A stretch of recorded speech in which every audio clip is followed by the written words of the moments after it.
Pada zaman yang penuh tantangan seperti sekarang ini, konsep masyarakat madani dibutuhkan sebagai sebuah paradigma yang relevan dan penting. Dengan dinamika yang terus berkembang dalam berbagai sektor kehidupan, keberadaan masyarakat madani menjadi semakin krusial dalam menanggapi berbagai perubahan dan krisis yang dihadapi oleh masyarakat kita. Masyarakat madani tidak hanya mencakup aspek kemasyarakatan, tetapi juga melibatkan nilai-nilai kemanusiaan, keadilan, dan tanggung jawab sosial.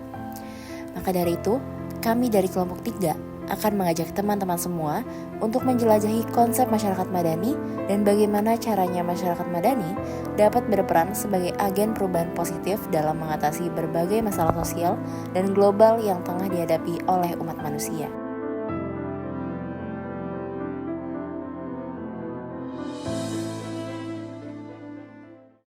Sebelum mendalami tentang bagaimana masyarakat madani berperan dalam kehidupan sosial, kita perlu mengetahui terlebih dahulu arti dari istilah tersebut. Masyarakat madani adalah suatu konsep yang mengacu pada sebuah masyarakat yang memiliki kemandirian dalam menjalankan kegiatan sosial, ekonomi, dan politiknya. Mereka menganut norma-norma yang baik dalam membangun, memaknai, dan menjalani kehidupannya. Hal ini termasuk kemampuan masyarakat dalam melakukan kritik terhadap pemerintah, mengatur dirinya sendiri, serta memperjuangkan hak dan kepentingannya. Menurut John Locke, dalam teorinya tentang masyarakat madani, menyatakan bahwa kekuasaan negara tidak boleh mutlak, tetapi harus ada batas-batasnya.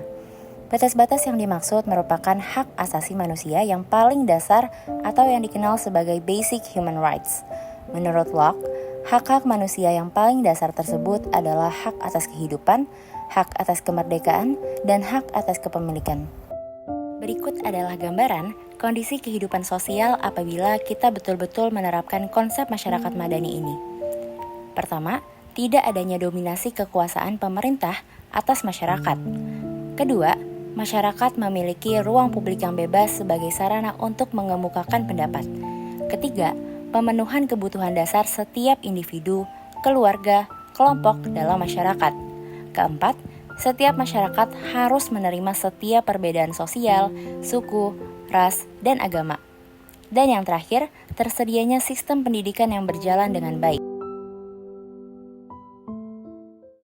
Kilas balik pada tahun 622 Masehi, istilah masyarakat madani juga lekat dengan konsep negara kota Madinah yang dibangun oleh Nabi Muhammad SAW. Konsep ini juga mengacu pada tamadun atau masyarakat yang berperadaban yang diperkenalkan oleh Ibn Khaldun dan Al-Madinah Al-Fadilah, yaitu Madinah sebagai negara utama yang diungkapkan oleh filsuf Al-Farabi pada abad pertengahan.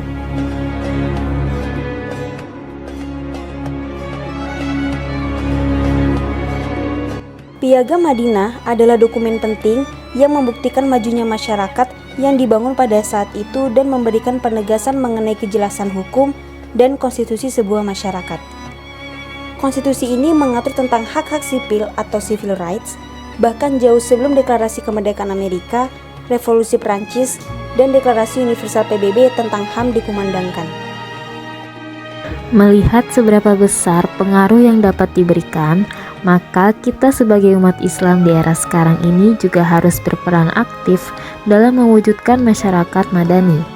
Seperti dalam Al-Quran Surat Ali Imran ayat 110, Kuntum khayra ummatin ukhrijat linnas ta'muruna bil ma'rufi wa tanhauna 'anil munkar wa tu'minuna billah walau amana ahlul kitab lakana khayran lahum minhumul mu'minuna wa aktsaruhumul fasiqun. yang artinya kamu adalah umat yang terbaik yang dilahirkan untuk manusia, menyuruh kepada yang ma'ruf dan mencegah dari yang munkar, dan beriman kepada Allah. Sekiranya ahli kitab beriman, tentulah itu lebih baik bagi mereka. Di antara mereka ada yang beriman dan kebanyakan mereka adalah orang-orang yang fasik. Sehingga, umat Islam ini haruslah menjadi pemimpin dalam perubahan menuju masyarakat madani.